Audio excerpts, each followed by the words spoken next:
we have a curriculum that we're going through, and obviously the curriculum was something that they did in person.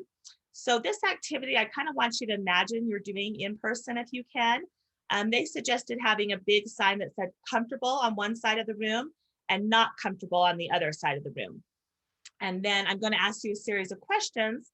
And if we were doing this in person, you would go towards the sign that is more like you. So for instance, this first question, a 17-year-old discloses their sexual identity to you.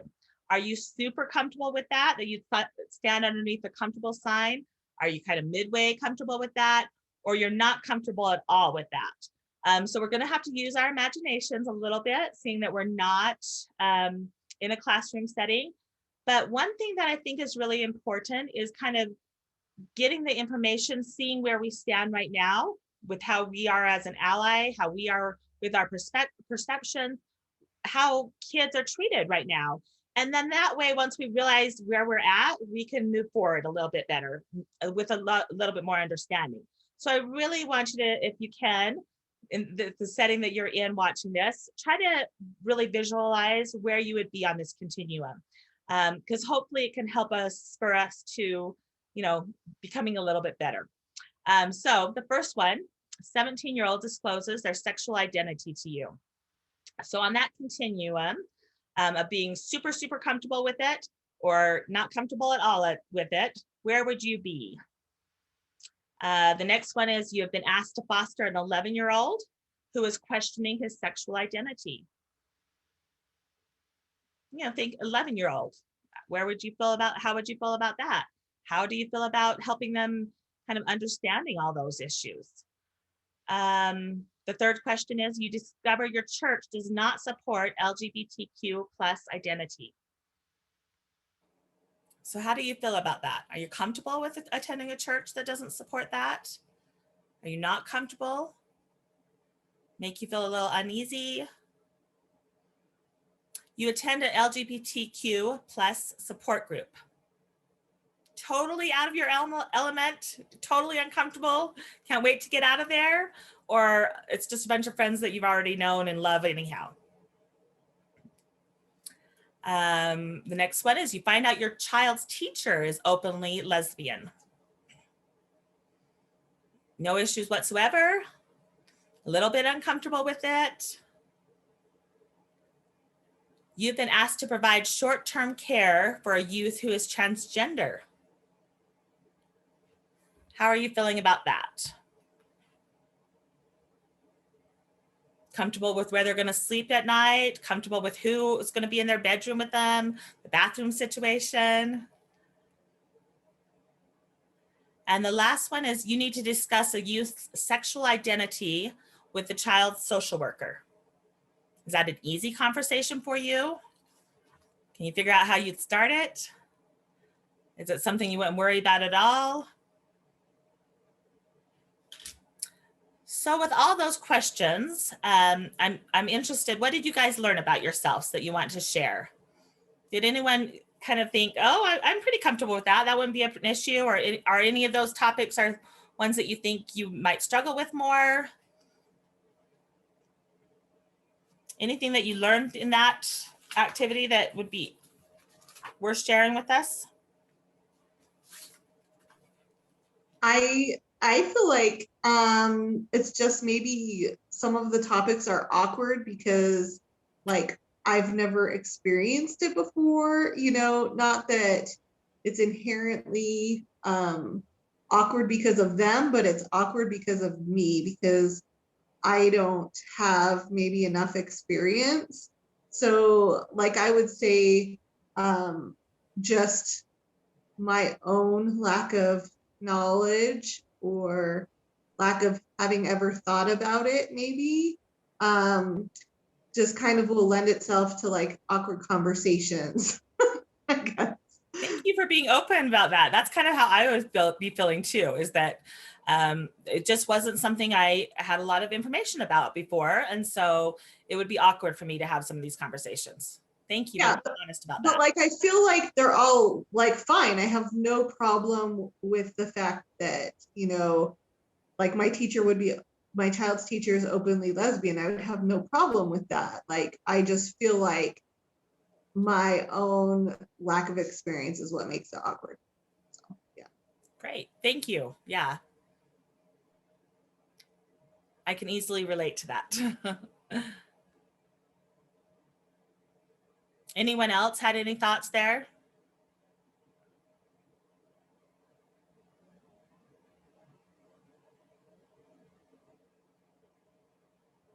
I know when I was looking at that and thinking about it myself, I did wonder about the transgender issue. Like, how does bedrooms work, and how would they sleep in the same room, and would I be comfortable with that? That was something I was more on the not comfortable side. Again, kind of what Carrie was saying, not because I necessarily have any issues with children or youth that are transgender or adults, but it's just something I've never experienced before. So it would be an awkward thing to kind of figure out. And we're going to talk a little bit more about what the policies are on that in a little bit, because I figured it out. But yeah, I think a lot of us, we've all kind of, in your introductions, you all mentioned that it's just something you want to learn more information about. And so I think it's good just to kind of see where you are on this spectrum, because once we can see where we are, we can make changes and we can hopefully grow and improve, kind of the whole point of becoming the better person every day is that you're trying to grow and learn as you're doing that. The important things to remember here is that as professional parents or foster parents, we need to take the time to examine our thoughts and our beliefs so that we can make sure we're in a good, healthy place to provide this care for youth. Because we are the adults in the situation, and we want to make sure that we're providing a safe place for the children that are coming to our homes. And so we need to make sure we know where we're at first so that we can really make sure we can provide that safe place for the child. And if we can't, what we need to do to be able to provide that. So if there are some issues that kind of are tripping us up, like the transgender issue for me, I need to get more information about that so I'm not so tripped up on it when the issue comes up. Or if there's something else in that conversation that was a little bit, you were more on the non-comfortable side, what do you need to do to get more on the comfortable side? So taking an honest look about where we are is really important, because as adults, we're expected to be able to provide this care. And if we can't, then we want to make sure that we're open and honest about that and try to get the education and the knowledge that we need to improve on that. This one is kind of judging where we are at as an ally. And so I'm going to launch a poll really quick. And I just want you, can you guys all see that, I hope, to see where you fall on this ally spectrum. Beginning is not sure why there needs to be an ally to begin with. One is ready to start learning more. One is an ally to close friends or those who reach out to me. Or are you more putting out the welcome mat and letting everyone know that you're an ally? Or ready to ask for change politically. So where would you fall on that spectrum? I can see a lot of people starting to vote. We got 6 out of 9.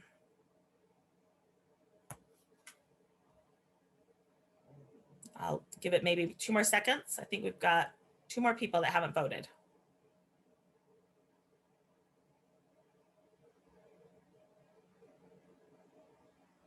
Okay. So I think you can, I'll share the results with you guys. So just kind of giving you an idea of where we're all at. There's some of us who are ready to start learning more. One of us, an ally to close friends or those who reach out to me. That's where I would have put myself before I became kind of more involved in this, is I thought I was a pretty good ally, had lots of good friends. If someone reached out to me, I was more than willing to be friends with them. I'm a very friendly, accepting, loving person in general, but I kind of didn't really put myself out there as an ally. I was just, if someone came up to me, I would let them know I was an ally type of thing. And then we have some too that are advocating for change politically. That's wonderful. So you're a little bit more on the other end of the spectrum, that you're a super ally. If you can see, I'll stop sharing these results and show you this little slide here that kind of shows where we're all at on this spectrum. Again, I think it's kind of important that we recognize where we're at and where we would like to be. If there's room for improvement on this ALI spectrum, where we're that we're changing the laws, that we're, going out and being in the Pride Parade, that we're, really putting ourselves out there, or are we still more just learning, and are we still just kind of starting to get it, that kind of stuff. Examining where we're at is really important, because when the children come into our home that maybe are part of this LGBTQ community, we want to make sure that they know that we're supporting, and we're going to talk about more ways that we can do that and become more familiar and more open to being allies for them. So before we do that, we just want to get some terms down. I know this was one of the big things for me, is when I started learning more, I was overwhelmed with all the terms that were out there. I kind of had in my mind, gay, lesbian, bisexual, I just had a few of those terms. I had no idea. So as I'm on all these Facebook pages, I have to have Google next to it so I can Google what the terms meant, because I just was so unclear about all the different terms. So, and by no means have I got all of them on here, but I do have a couple that came up frequently that I was kind of unsure about. So just kind of running over them really quick. See, I'm going to mess up my words. Androgynous, I cannot say it. A person who identifies or presents as neither male or female. Asexual, a person who does not experience sexual attraction. Bisexual, a person emotionally, romantically, or sexually attracted to more than one gender. On all of these, you'll notice when we're talking about sexual preferences, it says emotionally, romantically, or sexually, which I think is really important to note, that that's how they're attracted. It's not just the sexual attraction, it's the emotional or romantic attraction that they'll feel, that they could feel as well. Gay is a person who is emotionally, romantically, or sexually attracted to people of the same gender. Heterosexual is what you normally think of as a straight person. Lesbian is a woman who's emotionally, romantically, or sexually attracted primarily to other women.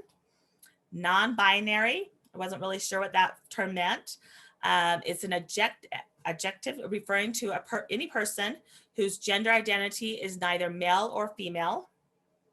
Pansexual, a person who has the potential for sexual attraction to people of any gender. I had no idea what that was. Transgender, a person whose gender identity does not match expectations based on the sex they were assigned at birth. So those definitions, again, they're not all, doesn't take up all the words that there was, because there's 2 or 3 different pages that we could go through. But those were some of the big ones that I noticed that I had, wasn't sure what they meant. And so we wanted to go over that. Another thing that I had no clue about was SOGI. And so it's not even actually in the curriculum that I was given to talk about the subject. The curriculum that I was given is several years old. But as I've done a lot more training and kind of more current training on it, they talk about the SOGI quite a bit. So SOGI is something everyone has. This is not something that's just towards the LGBTQ community. All of us have a SOGI. What that means is our sexual orientation, our gender identity, or our gender expression. So all of us are going to be in this one of these categories, each of these 3 categories. So with your sexual orientation, you're either lesbian, gay, bisexual, straight, asexual, pansexual. And I'm sure there's probably some other options there. So we all have somebody that we prefer sexually.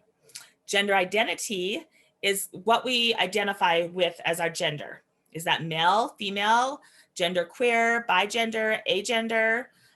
How do you identify yourself as your gender, basically? And your gender expression is something different as well. So the gender expression, you could be very masculine, you could be very feminine, you could be somewhere in between there. So I love this little slide that I found, this genderbread person, because I thought it was a really good graphic of what we were talking about here. So we're talking a lot about this spectrum or this continuum quite a bit. So you can fall anywhere on this continuum, again, with your gender identity, your gender expression, or your biological sex, or who you're sexually attracted to. And you can see the different ways there. And I like the little genderbread person. The identity is more who you feel like you are. So you may have been born a male and you feel more like you're a female. The attraction is more about who makes your heart flutter, who makes you think, oh, that guy's kind of cute, or that girl's pretty hot. The expression is how you choose to display that. So if that's you as a boy putting on makeup, or a girl kind of being more more tough looking, I don't know what the word would be there, but that would be kind of the expression that you're sharing with the world. And so all of us are going to fall somewhere on those spectrums. You're either going to say, yep, I'm a female that really likes males, or I'm a female that really likes girls and boys. All of us have a SOGI, and that's really important to recognize, that, you know, the youth that we were caring for, they can fall anywhere in this continuum. And then so can you. And so kind of, and recognize that this continuum is a fluid thing. It's not something where they're always staying at one spot. Sometimes it can change. And I think with our youth, as we're figuring things out, sometimes that happens. And not by any means suggesting that they will completely go one way or the other, but as they're just figuring themselves out, that spectrum, they could go a little bit more towards feeling like they want to be masculine. And then they could feel like the gender expression is more feminine. Or they could feel like they just kind of want to be somewhere in the middle. That's kind of how teenagers work. That's what the teen years are for, is to kind of figure that out. And so that's one of the things that's important for us as parents, to support them as they're figuring this out. And there might be some awkward moments there as you let them explore those expressions that they want to share. But the main thing, again, is that we're just loving them and supporting them, just like we would with any other teenager that's trying to figure out who they are. I know I've had teenagers that have shaved their head bald, or I've had teenagers that I have a son who has a earring. Things that I wouldn't necessarily do, my kids have done, and just kind of figuring it out. That's what the teen years are for. And every one of them I've supported, and I've said, well, bald head, it looks really cute. I hope you shine it up and have fun with that. Or if they want to wear a weird outfit that day, that's what we're here as parents to do, is just to support them. And so that's important that we're doing it with these youth as well in this community. Again, figuring out where we are and where we stand, it's important to recognize that the youth that we're talking about today really need us as adults to step up and do it better. This is a big eye-opening experience for me, as well, as I learned more information. I really, like I said, I come from a place of acceptance and love. So I just did not have any idea that we as a society were still kind of back in the dark ages as far as treating people differently or being mean to them. I mean, I had heard about it, but most of my friends that are LGBTQ, they seem like they have a really good life, that everything's going well. I just did not recognize that it was such a problem. And so this was eye-opening for me. It says that 26% of our LGBTQ plus youth are forced from their homes because of conflict with their families of origin over sexual orientation or gender identity. That was shocking to me. And I know that makes me sound really naive, but I just cannot imagine a situation that I would put my children out on the street. I just can't. And I just kind of thought, as a society, we had grown a little bit more, that was not still happening to children. However, as I've immersed myself in this culture more, I've recognized it's happening more and more, and more than I ever thought that it was happening, and especially to our LGBTQ plus youth, which is so incredibly sad to me. 30% of those youth reported physical violence at the hands of family members after coming out as LGBTQ plus. 78% of the youth in one study were removed or ran away from foster parents because of the caregiver's hostility towards their sexual orientation or their gender identity. 13% of LGBTQ plus youth reported being treated poorly by the foster care system, compared with 6% of the non-LGBTQ plus youth. The LGBTQ plus youth reported an average of 6 placements. And then permanency is rarely viewed as an option for LGBTQ plus youth. That made my heart sad. I'm a big advocate of permanency. I know the statistics, how sad and how hard they are for those kids that age out of the system and do not have permanency. Those children are more likely to be incarcerated within a year, more likely to have poverty, teenage pregnancy, you name it. Those kids have significant problems if they age out of the system without permanency. And to say that it's not even an option for most of our LGBTQ plus youth was heartbreaking to me. That was even not even an option for them, because in my mind, every child deserves permanency in a home. And I can't imagine them not having that simply because of their sexual orientation or gender identity. Talking a little bit more about schools and where we stand with that, 59% felt unsafe at school. A lot of them missed school, 32%. 98.8% students heard gay used in a negative way. And 75% of them heard that frequently. 56% were harassed or assaulted in school and did not report the incident, didn't even bother to tell someone about it. But the ones that did tell staff about it, 60% reported that the school staff did nothing in response or told the students to ignore it. I was blown away by that.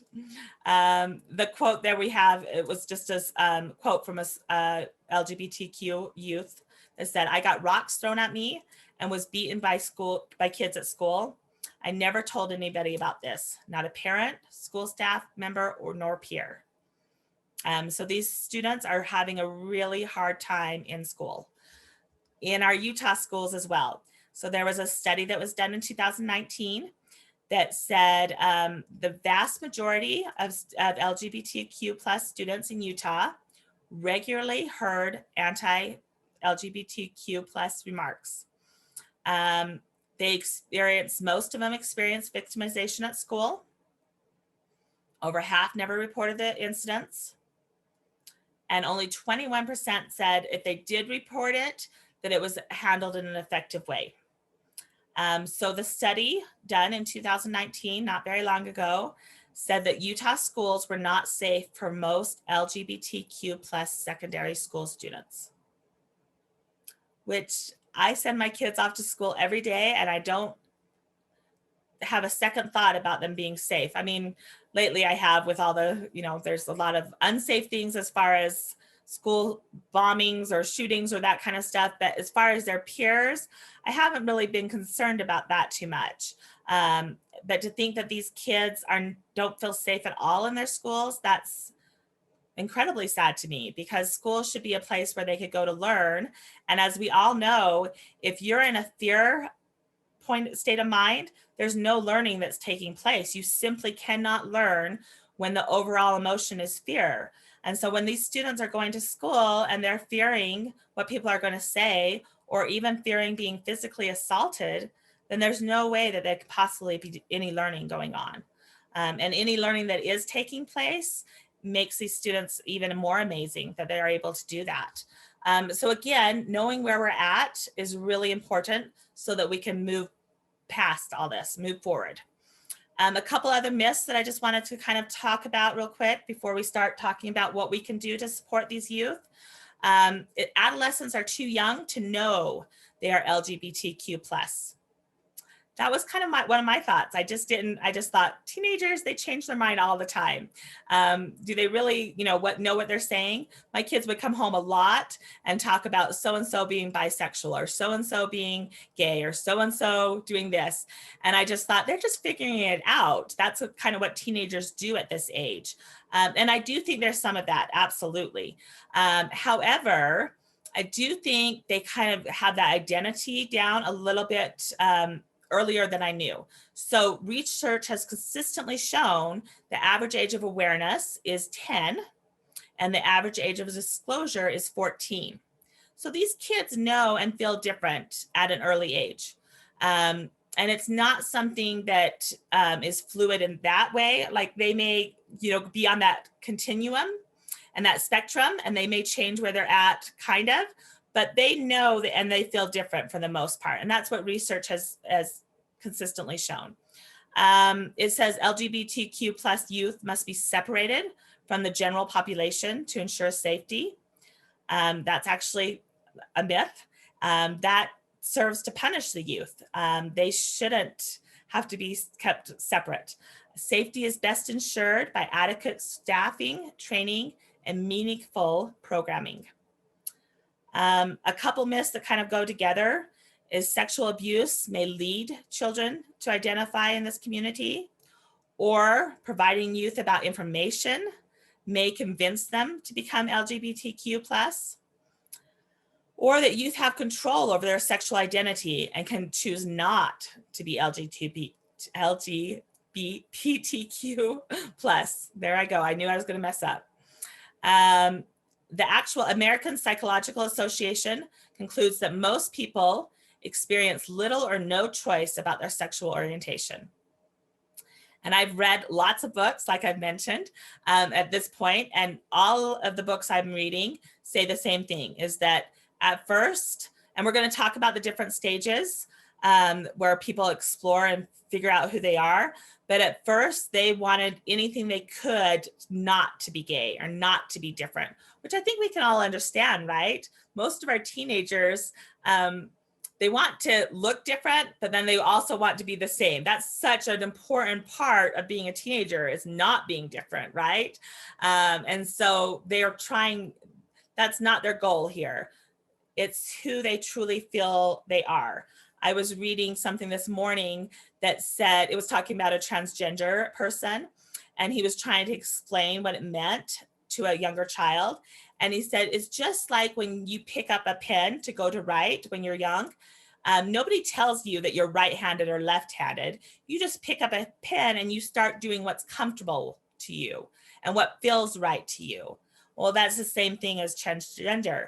No one necessarily tells you, hey, you were born with male parts and you're more of a female, or you were born, however, it's just how it feels right to you.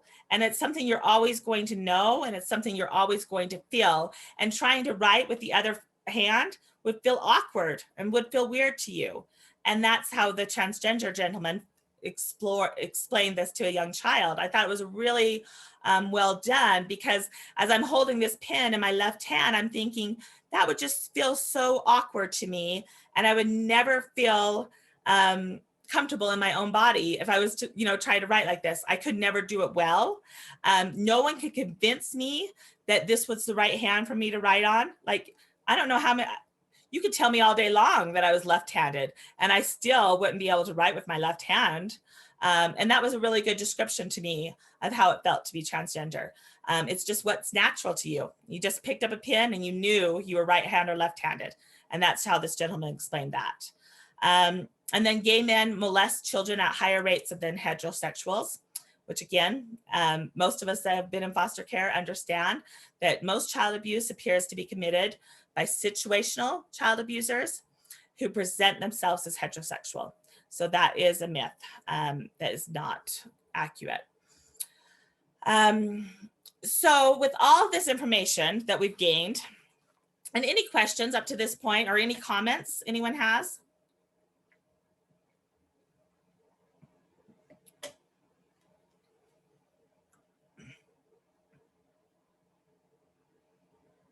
Okay, so with all this information that we've gained now, kind of we've seen where we are, what we're comfortable with.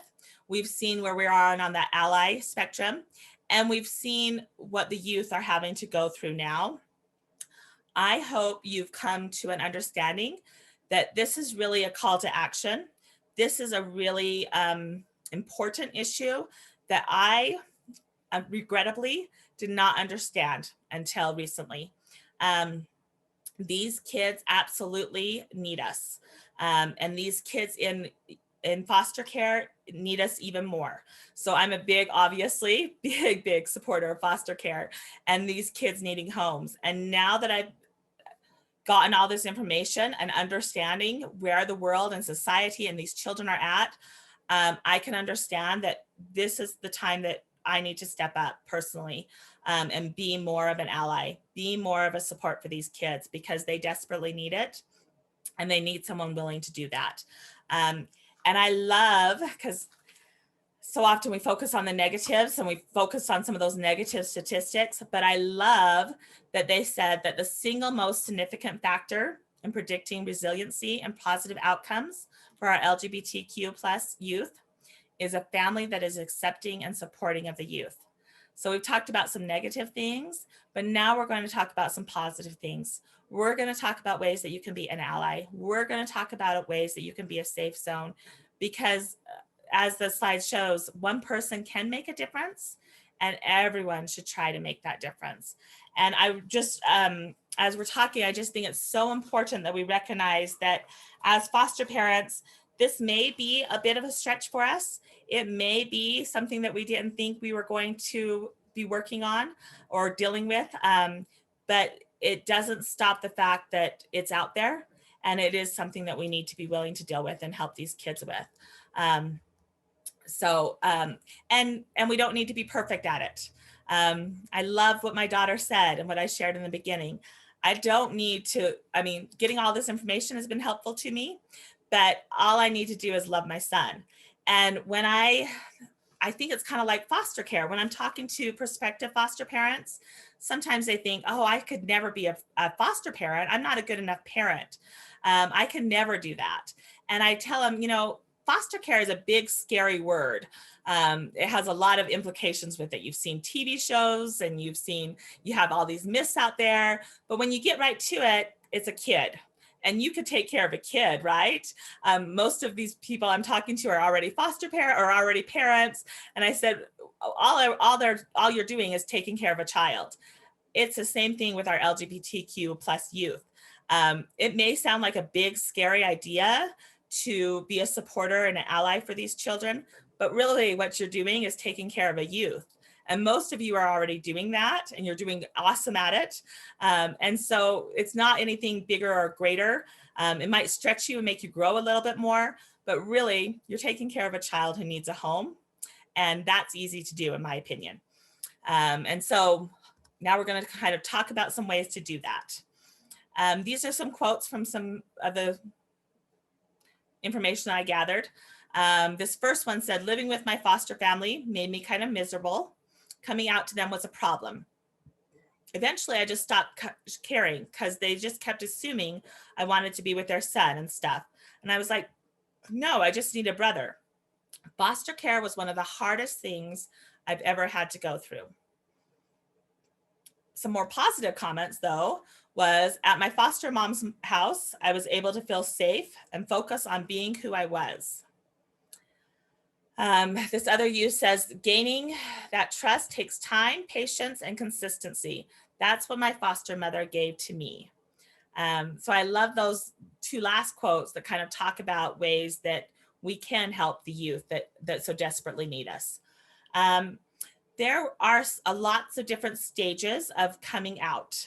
And coming out is not my most favorite term, I'll be honest, because I feel like it's just who the youth is. And so when we're talking about coming out, it makes it sound like this big change or this big announcement, rather than just being authentic and being who they are. I know when my son came out to me, it wasn't a huge surprise. It was surprising for him to put words to it. And I was like, oh, okay, yeah, I could see that. But it really didn't change who he was to me. He still loved art. He still was a little bit of a snob and really liked to be like, he doesn't like me shopping at DI, which is the only place I shop. He really likes to be stylish. He has a great sense of humor, beautiful, beautiful eyes. He was still my son. And so this idea of coming out, I struggle with that a little bit, because to me, he didn't really come out. He was just my son who added a part onto him. This was another adjective that he's going to use to describe himself, which, he's a horseback rider. He is Native American. He's, there's lots of words I can use to describe him, and that's one of them that I'm going to use. So some people struggle with that coming out term, but as they're going through these stages, this is kind of what they talk about. And as I did this research, there's lots of different places that have different ideas of this different stages. This is the curriculum's stages that they talk about. So that's where we're going to go with. But recognize that these stages are kind of like the stages of grief or any other stages that you go through, that you may go to one and then you may skip to go to step 3, and then you may come back to 1, and then you may skip and go to, they're not necessarily in chronological order. And then kids can kind of go back and forth in between them sometimes. So it's not just necessarily a linear type of thing. But the first step would be saying, I'm not gay at all. I'm not gay. They totally deny that possibility. They're not open to it at all. What youth need at this stage, and this is what's really important for us as foster parents or parents to recognize, is that they need good, accurate information from an affirming person that reminds them that no matter what or who they will be cared for. And that the sense of safety needs to be throughout. So as we're talking about all these stages, that sense of safety needs to be something that's maintained for the youth throughout all of these stages. And that's critical for children in foster care, and especially for our LGBTQ plus youth, because they may not be feeling safe other places. They may not have felt safe in their primary home. And so maybe that's one reason they're in foster care. And so we want to make sure that they have that feeling of safety in our home, regardless of what stage they're at in this process. The second stage is, could I be gay? Kind of that question mark behind it. And this might be happening more at that 10 or 11, 9-year-old age, maybe happening earlier. Obviously, these ages that I'm giving you are averages, but there are some kids that have expressed that earlier than 11. That's kind of more the average. So this could be happening anywhere, maybe it's happening and they're not talking about it, or they're not really even aware of it, but they're just kind of confused. Maybe they're feeling like they're writing with their left hand, and that just doesn't feel comfortable to them. And they're not quite sure what would feel comfortable to them. They just know that something's off. And they're concerned about their self-image. They recognize that they feel different from other people. What do youth need at this stage? Good, accurate information. So that's going to be a constant for them. And maybe I'll stop and just kind of touch on those subjects right now as far as where to get some of that. I have gotten, like I said, I have spent more money on Amazon on rainbow type items than I probably should have, but a couple great resources. This is one that I have read that I really like. It's called Queer, the Ultimate LGBTQ Guide for Teens. This was excellent. This one I haven't read, but this book is gay. We just got this one. It's by Juno Dawson. The other one was by Kathy Belge. I don't know if you can see that. What I did, some of the Facebook pages I went to, and I had those resources at the very end, was just ask for advice on some books to get for my son. Sometimes our youth are getting a lot of their information and finding out information on social media. which is not always the best place for our youth to get information. It's kind of like sex, right? We want to be the ones to have those conversations with them, because then we can share our own views and our own thoughts about it. They're going to go make their own views and their thoughts about it, obviously. But I just struggled a little bit with social media being the only place that my son was getting some information from. And so that's why I reached out to try to find some different places that were kind of more positive and affirming, and shared some of the same values that I wanted my son to have. So you want to make sure that you're getting that good information. It has been hard for me to find support groups for him. I know all of you are from all sorts of different places in the state. I am down in Cedar City, so kind of a smaller community already. And then with COVID, it's been really hard too. So I've been told that a lot of support groups that the youth were doing are no longer happening because of COVID. So we're actually going to try to start up our own group here, because I want him to have some friends that he can connect to and have be more a part of that community in a positive way, affirming way. So I'll share some of those resources at the very end as far as the groups you can go to. But it's important that you're getting that good, accurate information. We don't want them to learn about sex in the locker room, and we don't want them just to learn about this community from social media. Not that social media is all bad, but TikTok's not my favorite. So just kind of keep that in mind. We want to affirm and support youth identity, expression, and orientation in a patient, accepting way, and use terminology that the youth uses without attaching labels. This is where we're talking about that continuum. And you may have a youth say one day they're gay and one day they're bisexual, and one day, they're just trying to figure it out. And so we don't want to attach one label to them and think they're going to have that as they go along. We also want to be very careful that we're not in that mindset of, well, maybe they'll grow out of being gay, or maybe they'll change their mind from being bisexual. That generally doesn't happen.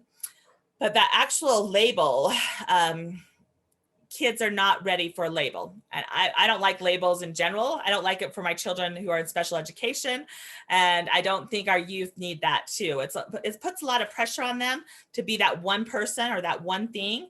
And they can kind of change and grow throughout that continuum. And so you just want to kind of be careful about that.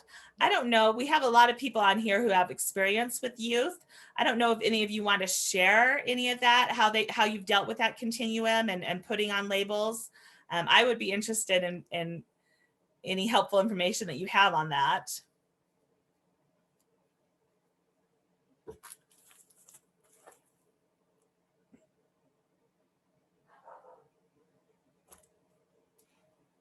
Well, if you think of any, let me know, because I'd love to hear your thoughts on it. So stage 3, suppose I am gay. They start to begin to imagine the possibilities. Maybe they start to try on some of the roles that they've heard about, or they think that what that means. And then it also might start causing a greater sense of isolation and fear of what might happen if they're gay. So they might start pulling away from family or pulling away from friends as they're just kind of exploring that possibility. What youth need at this stage is that you need to assure the youth of confidentiality and safety. Again, safety being primary. Listen and validate the youth's fears and concerns. This is not a time where you are trying to guide them necessarily or share your views on it. This is more of a time to listen to what they're sharing with you, and just validate those fears and concerns. They understand what's happening in the schools much more than you do. So they are well aware of what the actual fears and the actual concerns will be. And so you want to just kind of sit back and let them talk. If there's an issue of safety, then you can kind of get more involved. But you want to just kind of be that sounding board for them. And then again, resources. There's lots of websites, chats that I've got a slide that I'll give you that at the very end. The fourth stage is, I think I might be gay or bisexual. They're starting to make contact with people in the community. And that will help them with the lowering the feelings of isolation. Um, they'll start to realize that there's other people like them. There's other left-handers out there. I'm going to keep going back to that because I just think it was a great example of what it feels like. It just, that you're like, oh, I'm not the only person out there that's writing with my left hand. I'm not weird or strange or different. Most people write with their right hand, but lots of people don't, and that's okay. And we want them to start to notice that that's okay. Who they are is okay. And we love and appreciate it, not just okay, but wonderful. Who they are is wonderful. That's what we want to give our kids, is that sense of just, right or left-handed, you're loved. Gay or bisexual or heterosexual, you're loved. And we want to make sure that they start at all these stages, that they feel like they're accepted. What do youth need at this stage? Work with the youth to determine who they wish to tell, the impact it might have, and the ways to approach disclosure. That's an important one. I think it's good I think sometimes our youth are kind of impulsive and not, they don't think about the long-term consequences, or they might be overly concerned about the consequences and who to tell. So having you as a soundboard on, how would be the best way to tell, maybe if they're in foster care and they need to tell a primary parent, what's the best setting for that?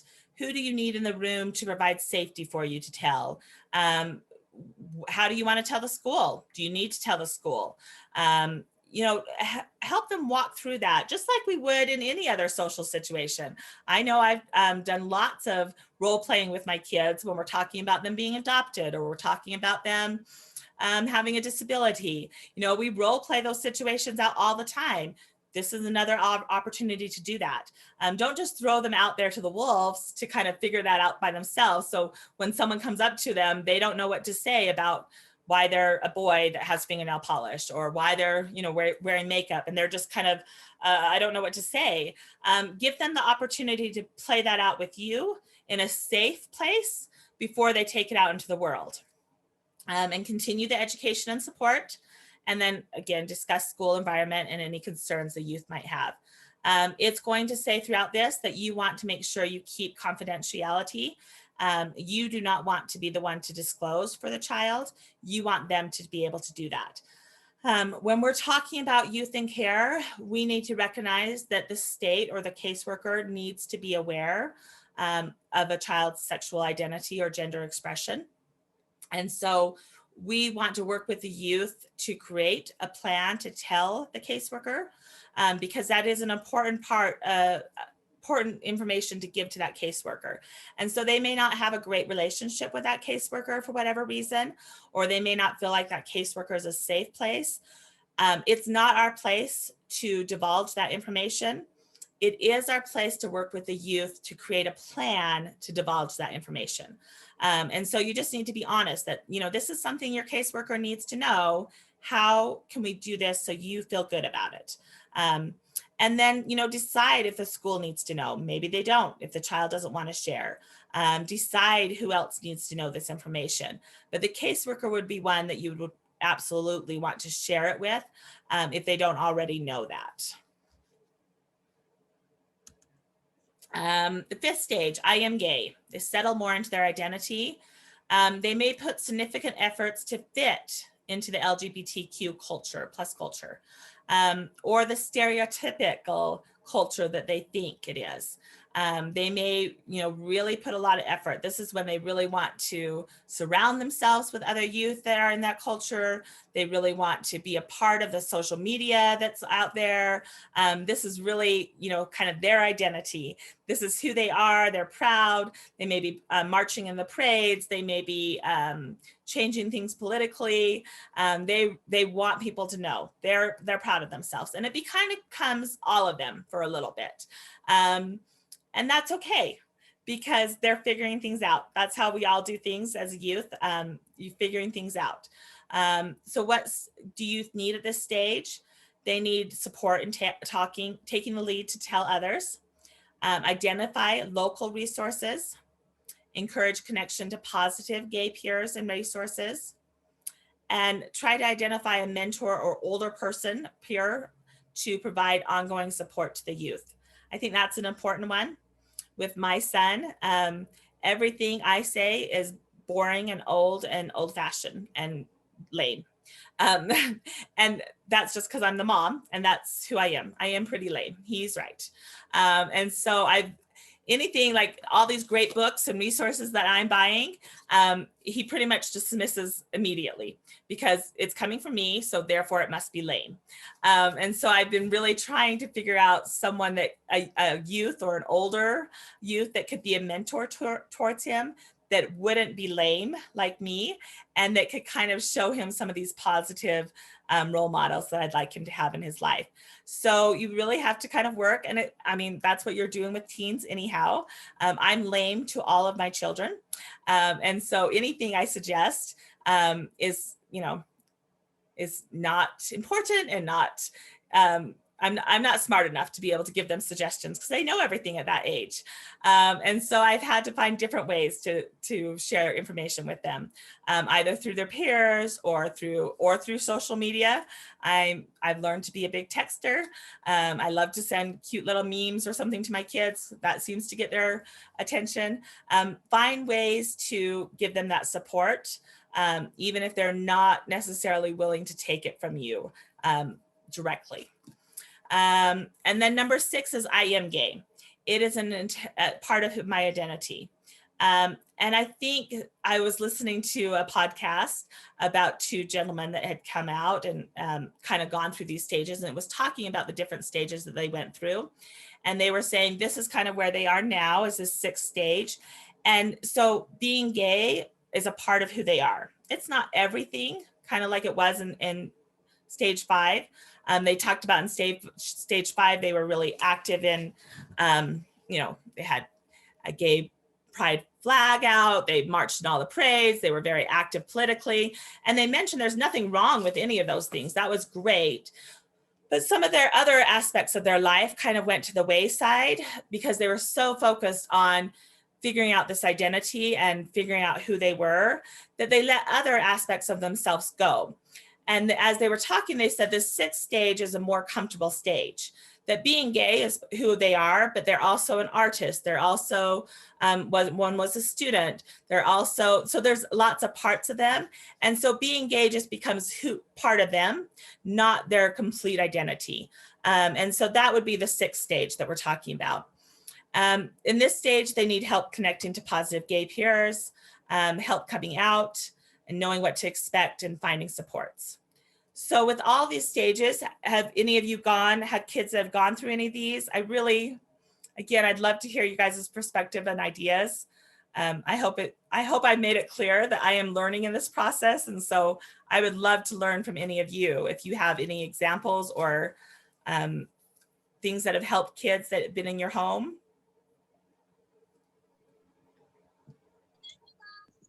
I think the using labels part is something that was a definite miss with our first son that we adopted. He came out to us as gay. And so we used that label and he used it himself, but we didn't allow any room for anything else. So when he realized he was bisexual, he struggled with, how do I tell them that I also like girls? Because his gay identity was so much a part of him. And we actually found out through someone else that he had a girlfriend because he didn't know how to tell us. There was shame now with having a girlfriend and being bisexual. Thank you so much for saying that, because that's been a fear of mine, is that my son would get this label and then he wouldn't feel comfortable to move throughout that continuum. So I think that's really important. And as I already shared, I hesitate to put any labels on my kids, that fetal alcohol or learning disability, because then I think it kind of limits who they are. And I think there's room for growth in all of us. So thank you for that comment. I just have another comment. I agree with that, and something that I hadn't really thought about.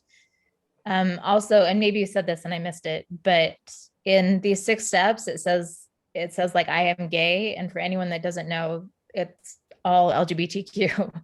Like these stages are for everybody. It's not just like gay is more of a general term in this sense, but it's the same for anyone. Thank you so much for clarifying that. And maybe just real quick, I'll go back with those words that I keep getting tongue tied over. LGBTQ plus. Some people, as I was doing all this research, some people just do the LGBT. Some people do the LGBTQAI. I can't even remember what's all that. So L would stand for lesbian. Gay, G would be for gay. B for bisexual. T for transgender. Q is actually something I didn't know, was questioning or queer. And correct me if I'm wrong on this, but from what I understand, it's just kind of who you're talking to.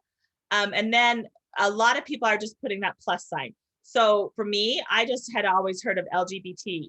And so when I started doing this research, I'm like, what's all this other stuff? What's the plus sign for? That kind of incorporates everything else, because there are, as we've learned, there's so many different terminology, and how we all identify ourselves is so varied that they kind of, and that's why I kind of like the plus sign, because I don't want to feel like anyone's being left out. And so it just kind of incorporates everyone, but it just kind of depends on who you're talking to. Also, the word queer, to me, that was a negative connotation. I'd always heard it as kind of a slur, but now it's becoming, and again, correct me if I'm wrong, but now it's becoming more of a kind of an umbrella term too, that they use, so that gay or queer is kind of an umbrella term for everyone. And it's something that is better used by people that are in that community, not necessarily by you, unless the child is comfortable with that. Like, unless that's how they refer to themselves, then that's what you want to do as well. But it's kind of one of those things that more is used by people in that community rather than other people. So just kind of be aware of that, because to me, queer was really a bad word that I would never have used. But in the research, it was clear that it's kind of coming more common to use that. So thank you for making that clarification on all of those. Yes, this is something that all of us kind of go through. Again, we were talking about SOGI. All of us have a sexual orientation. All of us have a gender expression. So even as I've grown and matured, I've gone through all these different stages, just figuring out who I am. And our kids are going to do that too. Those are great comments. Thank you. Any others from anyone else?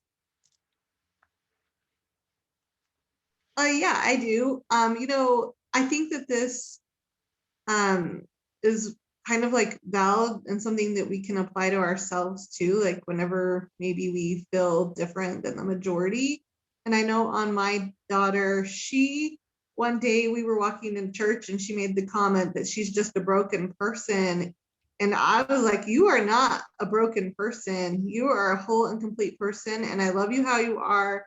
And you've just had some hard experiences in life, and it's not because of anything you did. And, of course, I think that this just applies to all of us too, like just having compassion for people in whatever situation that they're in, and just being supportive no matter where they are, I guess. I love that. And I feel like that just kind of made everything a little bit better, so. I love that, just being supportive and compassionate to everyone, regardless what they are. And it reminds me of your introduction when you just said, I just want to become a better friend and supporter for everyone. And I think that's a great goal for all of us, right? Because you're right, there's all of us feel a little outside the norm at times. And so we could all kind of take this information and learn from it, I think. So thank you very much for those comments. I did want to talk about pronouns really quick when we're talking about all this and understanding the children coming out more, for lack of a better word. They may start to use different pronouns. Again, something I wasn't really familiar with. I had seen some people put the byline at their end of their email with she, her, hers, but I didn't really understand what it meant. This was one of the first ways that I kind of came out more as an ally. It was a big step for me, and I don't know why, But as I was learning more about this, as I really wanted to let people know that I was open, and I was hoping that it wasn't anything that was new to anyone, or someone would be like, oh, I'm so shocked that she would be supportive of this. I was hoping that that's kind of who I am as a person, and people would know that I'm supportive and loving and accepting of everyone. But I wanted it to be more pronounced. I kind of wanted to put out that welcoming that. I wanted to go further on that ally spectrum, where even if you didn't know who I was as a person, you knew that I was supportive and open and respectful. And so this was the first thing I did. In my professional email, I put my name, and then I put the she, her, hers, to kind of let people know in just a basic interaction way that I am open and accepting. And so this is one of those ways you can do that. And it's really important that we're respectful of the pronouns that our children want to use, our youth want to use, and our adults. I'm speaking yet specifically to youth because that's the topic, but obviously we want to do that to anyone. And this is just kind of how they identify. And there's different pronouns than just this. I didn't go into that because there's, kind of like we're talking about, there's a spectrum. But these are kind of the basic ones with the he, him, or his, or they, them, or theirs. There's some do's and don'ts here. Do ask for their names and pronouns and use the correct pronoun each time you refer to them. Hard to do. I'm going to be honest, I stumble and slip up sometimes. What they have said, when I was looking about what should I do when I keep forgetting to use, I'm looking at what I assume to be a male, and they're asking me to use them, their. That goes against the 40 some years that I've had using the English language, which I don't already use very well as it is. And so they just say, just correct yourself. If you mess up, just say, oh, I'm sorry, them, or, oh, I'm sorry, I meant to say she. So it's okay if you make mistakes. People are going to be appreciative that you're trying and that you're working on getting better. So use the correct pronouns. Don't make assumptions about the pronouns a person uses. So ask, if there's a question, it's a great idea just to say, hey, what pronouns do you use? It's a really simple question, one that I wouldn't have ever thought to ask before, but I'm trying to do better at that now. That if I'm not sure, or if I'm meeting someone for the first time, what pronouns do you use? And then as you're introducing yourselves, you can use that as well. The pronouns I use are she, her, and hers. Do try to ask for youth pronouns during a time when the parents or caregivers or caseworker or school personnel are not in the room. This will give them an opportunity to disclose that information, even if they haven't disclosed it to other people. So ask that information in a safe spot where they can share this information with you. And then don't reveal someone's gender identity and affirm pronouns in front of others without permission. We already talked about that. We don't want to be the one that is coming out for the child or the youth. We want them to be the ones to share that with other people. So my son was very clear. He's like, I don't want to tell people, Mom, I want you to tell people. So in that case, I did. I sent a text to his uncles and aunts. He said, I don't want to have that conversation, and I don't want it to be something where I have to educate them all the time.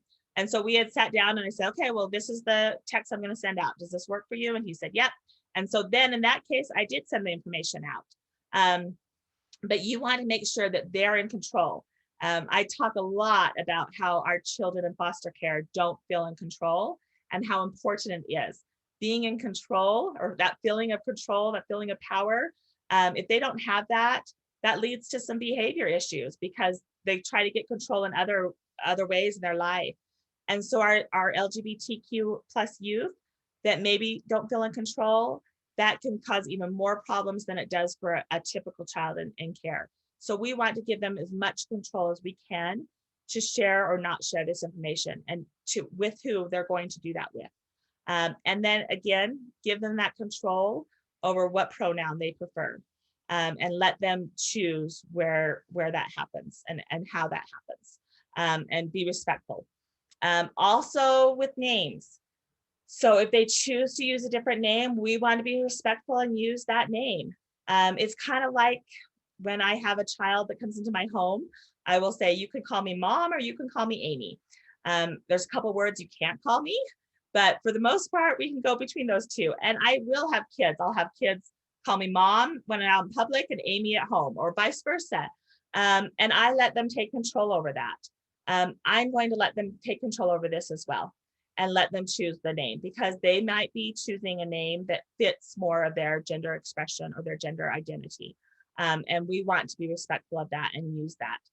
DCFS policy is very clear that we should use that when possible.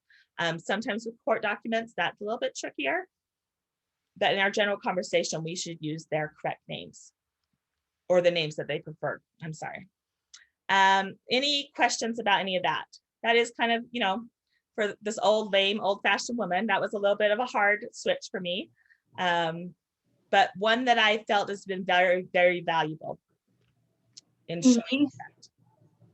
Amy, if I can, that is where I get hung up every time. I get so nervous that I'm going to call them the wrong thing, that I try to stay away from names at all or whatever, and just be very vague, and just, that is one thing that I really just struggle with. And I don't remember really good names as it is. I'll know the name of the person until I see them, and then it's out of my mind. And so then coupled with, I've got to get this right, or it's going to be offensive, or it can be offensive, is one place that I really struggle. So, and thank you for bringing that up. And that's one of the reasons why I have new people that I meet. I'm trying to get in the habit of saying, what is your preferred pronouns? So that I'm not getting into a situation where it is awkward because I'm doing it wrong. I just straight up ask now, what is your preferred pronouns? And that helps me remember to use that. And that is important, in so many different ways of just, when you're meeting a youth for the first time. So do you like any boys? Saying that to a girl, you want to say, do you have anyone special in your life? You want to kind of leave that more vague so they can let you know what direction they're going in. So you don't want to pin them down to who's your boyfriend, or are you gonna get a dress for prom, that kind of stuff. Are you gonna dress up for prom? Is there someone special in your life? Kind of leave it a little bit more vague so they're open to sharing with you. But then just be very upfront. And I think it's okay to just say, and kids and people, even meetings that I get on now, I will notice people say, my name is Amy Bates. My preferred pronouns are she, her, and hers. And so I think it's becoming more and more the norm. And I've been trying to do it more especially with youth that I meet, or new people that I meet, just so I can make sure that I don't get into a situation where I'm offending, because I'm so worried about that myself. And that I get in the habit the first time I meet the person, rather than trying to get into the habit, 6 months into our relationship. So. Thank you for that. Oh, go ahead. Did you? Sorry, if I can just share something as well. I think English as a language is really hard. They doesn't fit into our sentences. And so it sounds weird, and that catches us off guard too. But for me, I think it's easier to just avoid it altogether. I don't have to say thank you, ma'am, or thank you, sir. It could just be thank you. And that obviously is different than having youth in our home. That would be a more personal one-on-one engagement where you would want to use their pronouns. But kind of just out and about, or if I'm on the phone, or anything like that, it doesn't need to be said. There's so many things in our culture that are gendered that don't need to be. That is a really good point too. So, go with the whole just avoiding it as all possible. That's an idea too. I think the more that we let people, we don't define and we don't give hard and fast rules, the better. So the more that we don't put those labels on, the more that we don't put them into a box of getting a prom dress, or the more that it's not just the boyfriend that a girl's going for, the better we're going to be in general. So I think that's a great advice. Just avoid it until, and I do think if we have a youth in the home, we need to be more respectful and trying, and you made that clarification, Adrienne, that, obviously if it's a more personal relationship, we're going to use the proper pronouns, or at least try. But where we're out in the community, we're not going to put people in boxes as much as possible, right? We're not going to expect. I know nowadays when I talk to people and I meet a new woman, for instance, I don't say, who is your husband? I say, so do you have a spouse? So I make sure that I'm leaving that open, so that if they need to share with me that they have a wife, in fact, then that's very easy to do, versus, oh, I actually don't have a husband because I'm they don't have to go into any of that, because I never put them in that box to begin with. And I think it's really important with education, what we're talking about here. So you were saying how the English language is hard, and we've all seen me stumble over my words as we've been talking today. So I agree with that. But the more that I have been watching and listening to podcasts and videos, the more I'm getting more used to it. They are a doctor sounded really weird to me at the beginning, and now I've heard it more, and so it doesn't sound so weird to me. So this is again where education comes in, that it becomes easier the more we know, and the more we immerse ourselves in this culture, the easier and the more familiar we will become with these terms. So keeping that in mind as well. When we are talking about transgender, this is where I wanted to real quick touch on the bedroom situation. I wasn't sure what the policy was with DCFS on this. So a couple things that I learned, and I've been a foster parent 20 plus years, and I know I've had LGBTQ plus youth in my home. The two that I know of didn't come out until they were out of foster care, but they were in my home. And as I've learned more information, I regret that I was not more open and more seen as an ally. However, I did not know any of this information. So a couple things to keep in mind is in the policies and procedures for DCFS, there are 2 addendums to it that I have actually posted on the foster page site. Adrian, can you tell us, how do you get to be a member of that LGBTQ foster Facebook page? Yeah, it's All just of like our the other. pages are really kind of kept confidential. So how do can they just request it? Can they search? I don't, it's like the other foster care pages that are sponsored by Utah Foster Care. Okay. So it's just Utah Foster Care LGBTQ families. And you So if can they search just, for that, they'll find it. I believe so. Okay. And if not, you can search for my name and request. I'm one of the moderators. And there's just a request to be a member. Okay. Thank you. Mhm. So because there's lots of good information on there, and that's where I posted the addendums for this that I found. So one of the addendums was resources, and I have that slide that I'm going to show you. And then another was about safety in the home. And then I actually asked one of our assistant regional director here in Cedar, or southeastern Utah. I said, what did they do if you have a transgender youth? So say you have a male who identifies as a female, where do they place him room wise? What the policy is, and what, and she showed me that, was that if possible, put them in their own room. And if not, that's where you'd have a discussion with the team and do what the child felt was most safe, which I love that response, because that's where I think we should be at anyhow, right? Was the safety, and not just the child, but the safety of all the children in the home. And I just thought that was a perfect response. And usually, DCFS, safety is not always, I think it's always looked at, but I love that that was where they went to, is where the child feels the most safe. So if a boy who identifies as a girl feels most safe in a girl's room, and the other girl roommates are okay with that, then DCFS is okay with that. Not just okay with it, but they prefer that. They prefer the child to be in a room where they feel safe. So keep in mind that. I don't know if everyone, I'm going to stop sharing my screen for a second so I can share something else, just so you guys will know where to go look for policies and procedures, because I think it's important to know. Let's see, where did I have it up at? Okay. So if you go to their, sorry, you're going to have to, There we go. Okay. So you can go to DCFS's practice, you just dcfs.utah.gov. It's under their practice guidelines right here. And then scroll down a little bit. It is in this, whoops, out of home care. So then it will open up another document for you. And then you can see right here, they have this whole section. Where did it go? Oh, it's all the way up here. That's why I can't see it.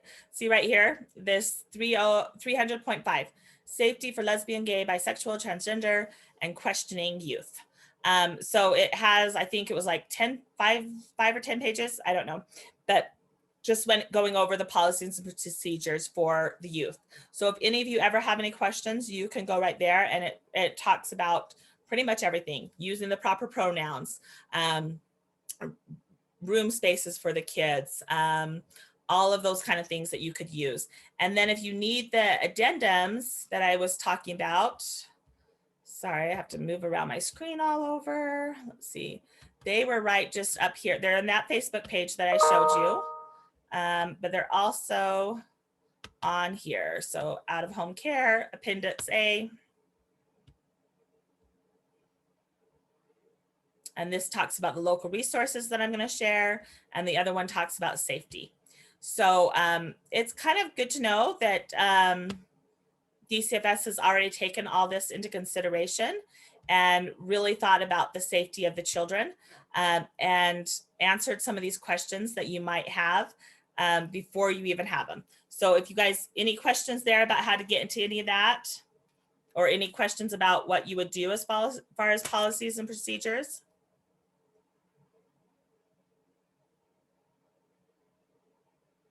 Okay. Oh, looks like we had a chat. Hold on. Okay. She put that into the chat where you can find the Facebook page. Go ahead, Adrienne. Yeah, that's the Facebook page, what it's called. And I will also put my email address if you want to email me if you can't find it. Great. Thank you so much. I'm so glad you're here today. Very helpful resource. And you're always welcome to email me as well too.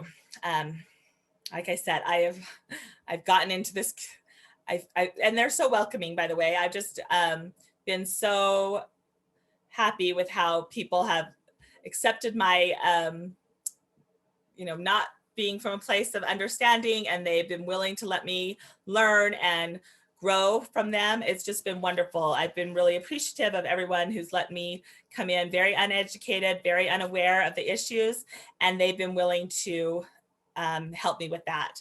One thing to keep in mind though, again, I was listening to a podcast last night that they were talking about, it's not necessarily their responsibility to educate us. And I really like that point as well. It's kind of like with adoption. When I go out in the community, people want me to educate them all the time about adoption. And sometimes I'm very open and okay with that. And sometimes I just want to be with my family. And I don't want to be the positive spokesperson for adoption, or foster care. I don't want to be the poster girl for that. Same thing with our LGBTQ plus community. Sometimes they may be open to sharing and helping you learn and sharing their perspective. And sometimes they may not be.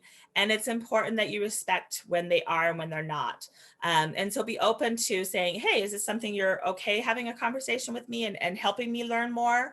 Or is this something you prefer not to? Because it's not their responsibility, especially youth.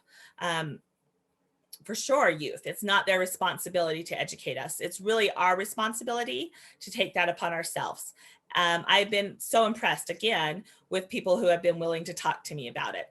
I had lots of friends that were in this community, but talking about their sexual preference is not something I do with most of my friends. And so I had never really had these conversations with them. And so I just called them up and I said, hey, I really want to know more. I really want to understand your perspective here. I really want to know what it was like for you growing up. And they were more than willing to share that with me. And I said, and if it's not okay with you, or if you don't want to share, then that's fine.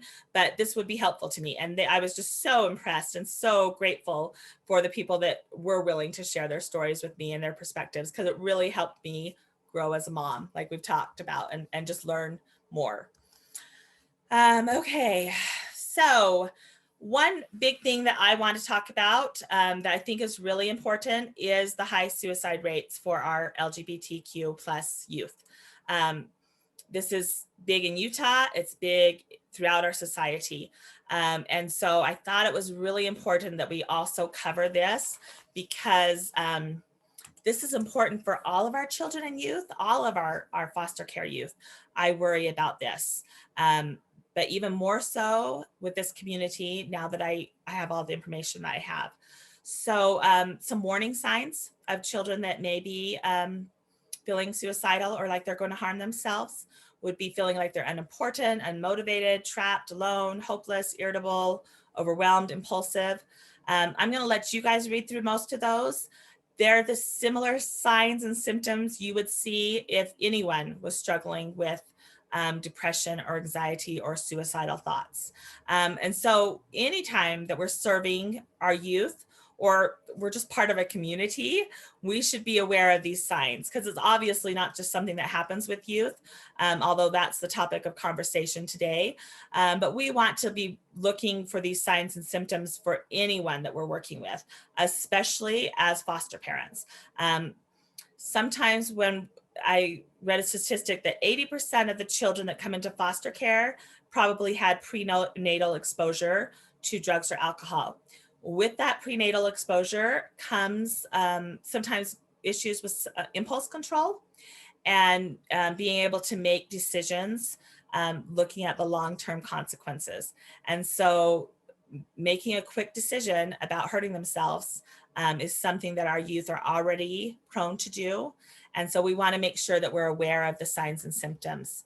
Some actions that you can take regardless of the sexual orientation would be for parents to have open and honest conversations with their teens about sex, know their teens' friends and know what their teen is doing, and develop common goals with their teens.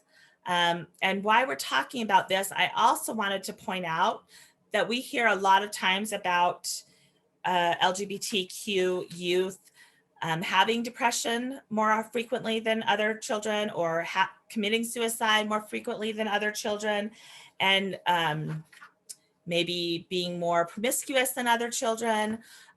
It's really important that we note that it's not because they're LGBTQ plus that they have a higher rate of depression or a higher rate of suicide. It's because of their experiences as an LGBTQ plus youth that they have these higher rates of suicide.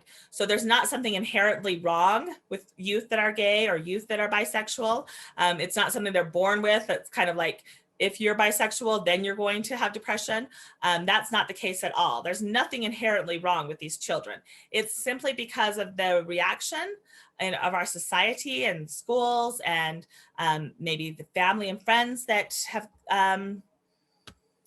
not been aware or open to them, that they have these higher rates of these mental illnesses, but not because they're gay that they're having these. And I really like that point in this curriculum. So I wanted to make sure we talked about that as well.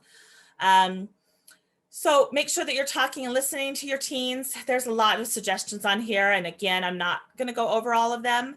I do think it's really important that you're working with the schools. So I already shared with you how uneducated I was about how unsafe our schools were. My kids will come home all the time and talk about so-and-so is bisexual or so-and-so is dating this, one of their girlfriends is dating another girlfriend. So I kind of thought that youth were more accepting and open to this kind of culture. And knowing those statistics really brought it home to me how it is not safe. And so we want to make sure that we take any instances of bullying or kids not feeling safe very seriously, and we make sure that we take the proper action. Again, that's our responsibility as the adults in the situation. And to do that, we need to be a safe place for the kids to come talk to them. Another statistic that was really shocking to me was how many kids did not report that they were being bullied in the school. And I think that would become if they're not feeling safe enough to share. And that's not always the case. Sometimes my kids don't tell me things because they know I'll go all mama bear and go into the school and create quite the fuss, and they don't want a fuss being made. So either way, we need to be that supportive place that they can share this kind of stuff with. And we're going to talk about how to avoid risky behavior, just like we would with our typical teens, you know, with our other teens. We want to make sure that we're having these conversations. Other things you can do is provide support. Make sure that we're using respectful languages. Stay involved, so important with all of our teens. Get to know their teens and friends. That means having, for me, that means having my son's boyfriend come over and being very okay and welcoming, just like I would with my daughter's boyfriend coming over. And when we're talking about that, we need to recognize that we're going to treat our kids just like we would with any other kids, right? So if they're doing something that's not safe, we're going to call them out on that, not necessarily because of their orientation or their expression, but because it's not safe. And so I've had to have that conversation with, you know, you're 14. We're not going to do this if you, no matter what your gender expression is. This is how old you are, and this is what I feel is safe and not safe. And it has nothing to do with your sexual orientation. It has to do with being safe. So be okay with having those conversations too, that, you know, that some things are okay and some things aren't in your home. And it really has, and that's across the board. It's not just because of your sexual orientation. It's not because of your gender expression. It's simply, there are some rules, and there are across the board that we're going to keep. That's really important as well. And then be proactive, build positive relationships. So with my son, when I've talked to people now, like we were getting him in therapy, and there was a couple other new situations that we had to work around, I just was very upfront when I called to make the appointment. Are you supportive of the LGBTQ community? If you're not, totally fine. I'm not here to change your mind, but I'm not going to put my son in any position where he's not feeling supportive. So I just need to be upfront that this is the expectation that I have of any professional working with my son. And if you can't meet that expectation, we'll look for services elsewhere. I've been very impressed with the professionals that we've met and dealt with. Most all of them have said, yep, not a problem, you know, have other clients or whatever. But I just be very upfront and just said, this is my expectation. How do you feel about that? Then if parents think that their teen is depressed or needs other mental health support, it's important that you're getting them involved. Did you have a comment? Yeah, I work for a therapy office. So I was just going to clarify too, that for gender, sexual identity and gender identity are different things, just like they are for us.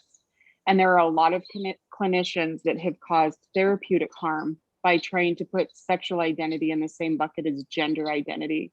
So if you have a transgender child, be sure that they are not going to put those things in the same bucket, because that is so harmful for the transgender youth. Thank you for making that clarification. I noticed that you came on the screen, I admitted you a little bit late. We actually did cover SOGI, and I'm probably not using the correct terminology, but we did cover how important those. I saw SOGI, okay. Yeah, and that was really good. But I think some people will put that in the same bucket sometimes. And so I just want to clarify, we see a lot of therapeutic harm from that. I really appreciate that clarification, because I was not clear on that before I began this study. And so it was very helpful to me. And I like how you phrased it with the different buckets, because it is very separate.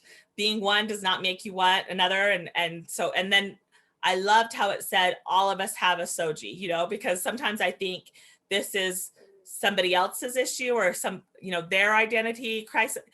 All of us have a SOGI. And so I liked how that was brought up too. But I think that's really important to do, is that, again, that we're not putting anyone in one particular box. Thank you for bringing up that clarification.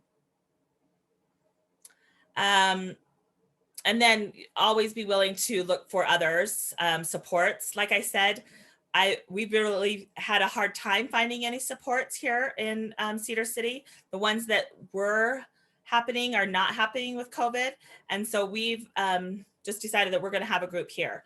And, you know, it was really heartwarming to me.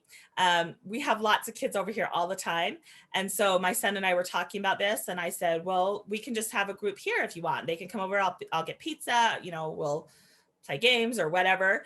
And he's like, here at the house? And I was like, well, yeah, where else would we do it? And he's like, oh, nowhere. And he just smiled like, oh, so it's not going to be a big deal. Like, my friends are going to be welcomed here just like anybody else's friends are. And just that smile that he had on his face just was so heartwarming to me, that he knew that all of his friends were going to be accepted here, and that, you know, just like his brothers and sisters' friends are accepted here. And there's going to be rules, you know, there's going to be rules, words that we don't say, or there's going to be things that are expected of them, but they're absolutely welcomed in this home, regardless of any of those SOGIES things that we've talked about. And so be willing to create what there is not already, what you can find, and be willing to put that out there, that you are open to that kind of stuff. Kind of go further on that ally spectrum that we talked about, and kind of get to that changing policies, creating groups where there's not any already. And then find things that can support the teens that are helpful to them. And so the local resources that I kept referring to, there's this one that you can copy down some stuff that I'm talking about now, or like I said, on the Facebook page, I put the DCFS ones that were here. I also put a couple other ones that weren't on the DCFS one that I think are a little bit new. The DCFS addendum was, I think, 2012, if I remember correctly. Encircle was not one that was on there. Inequality of Utah, that deals more with the law, but still I thought was very appropriate. There's tons, if they're at all religious, there's a lot of different religious ones for LDS, Catholic. I was Googling last night, and it was just pages after pages for religious type organizations that can be supportive. There's pages after pages of Facebook pages that can support both the parent and the child. So Facebook, just for you that need to know, is old fashioned and lame, which is what I am. So I'm on Facebook, but there's also Instagram ones for our kids. So there's lots of different ways for them to get connected. And there's lots of different support groups for Facebook parents, support groups for parents, and then for the teens, probably less for the teens because Facebook is lame. Some national resources that you can look at. Again, there's just so much information out there right now that it's almost overwhelming. I honestly did feel like I was trying to take a drink from the fire hydrant as I was getting all this information. And so I think it's okay to take it slow. You don't have to know everything all at once. Just make those little steps. One of the little steps I made was I had gotten bracelets for all of my kids so that they could show support for their brother. And so I just put it on my keychain, and that's what I carry around. And it's not a big statement, but hopefully it lets people know that I'm open and accepting. We got a little bumper sticker that it has a rainbow on it, and it said kindness matters, I think is what it is. My son has a gay pride flag in his room. And so we've just tried to let people know more. I'm kind of trying myself to get more on that ally spectrum of ally, that I'm more open, and it's not just people that know me, that know that I'm accepting and welcoming, but it's other people too. So when a child comes into your home, a youth, you want to have some of these books out so that they know that they could come out and be open to you. You want to kind of have that welcoming mat already out and available to them. With any of you, have you guys found good ways to do that welcoming mat, to other ideas that you have on showing people that you're accepting and welcoming? Just wondering with some of you that have had youth in your home that are LGBTQ+.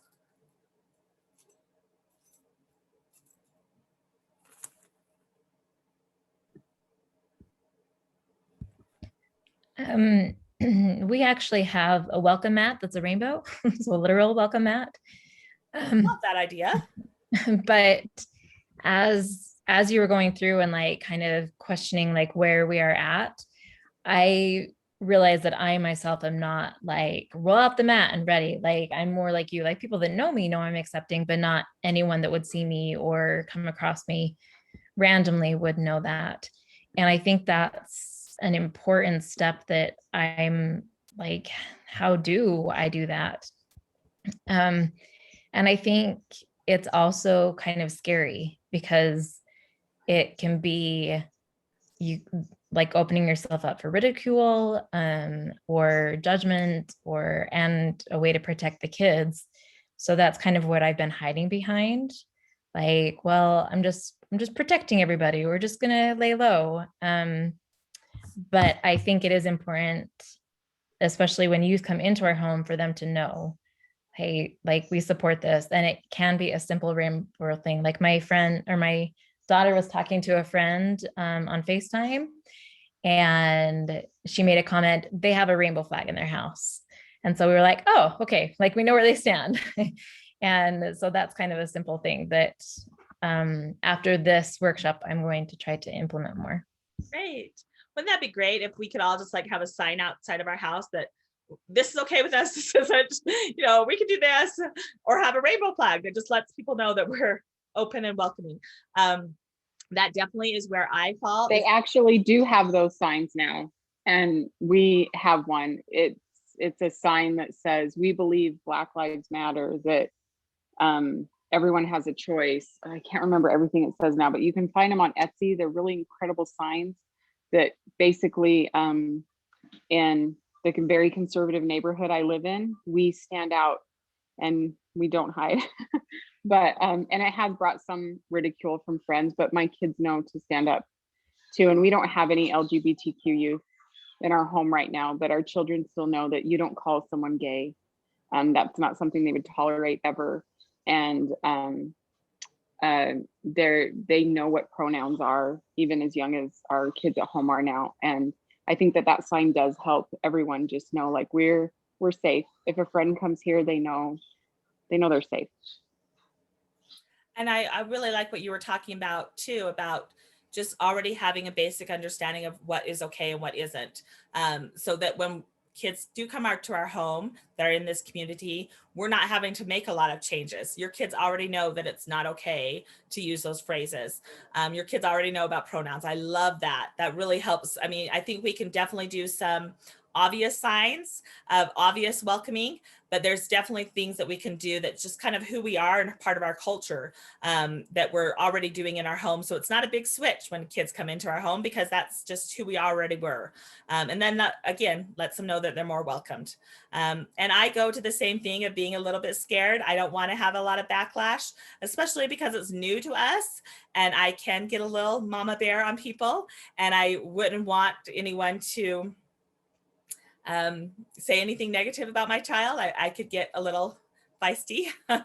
And so I've been a little bit scared to do that. But as he's more open and wanting to share that with the world, I've tried to become more open and share too, and just let my fear go. And my fear is definitely more about his safety than it is about anything else. I'm very okay with who he is, but when he wants to be more overt about it, I get a little nervous, simply because I don't want him to have any negative, especially as it's a new thing for him. I want it to stay positive. And so we kind of have to just work through our fear on that and take the lead from them. I think that's been something that I've been learning with my child, is just kind of seeing what's comfortable with him and trying to follow his lead. And I think, again, giving them some of that control is really important, because they definitely need that. I love this quote. And I think it just so applies to what we've been talking about today. In a gentle way, you can shake the world. I was shocked about how much the world needs to be shaped on this topic. I just kind of just assumed that everyone was nice. I don't know why, because I deal with a lot of non-nice people in my life. So I shouldn't have assumed that, but I just did not, I guess it wasn't part of my world. And so I did not really consider how unsafe and unfair we were being to certain groups of people. And it definitely is becoming more in my focus now. And so in a gentle way, I really hope that all of you feel a call to action. I love what Adrienne was sharing, that this is how she's going to take the information from this class and do something a little bit different, be a little bit more accepting than youth. I think even if we're on that spectrum where we're politically activist and we're already doing stuff, there's still ways that we can improve, still ways that we can do things differently.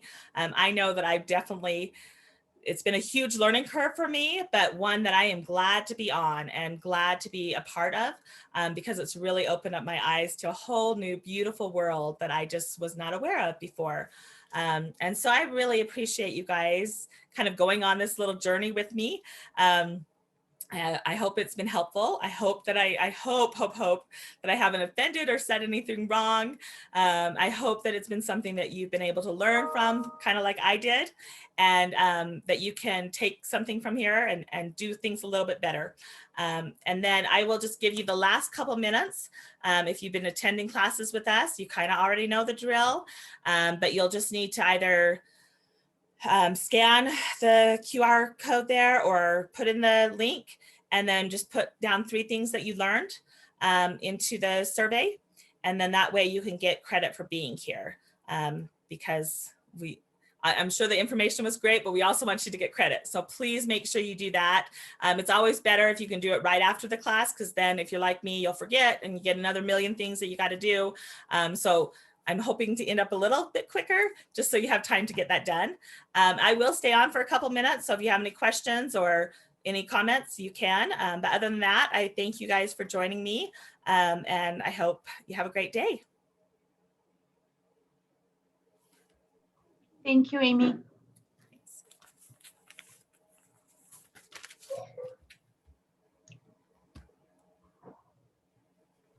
What's the name of this class? Reaching higher. Reaching Higher. Okay, thank you. Just put This reaching was higher. this was really good. Thank you for this class. Thank I really appreciate it. Has given me a lot of things to think about and work on. So Oh, well, thank you, Carrie. I appreciate that.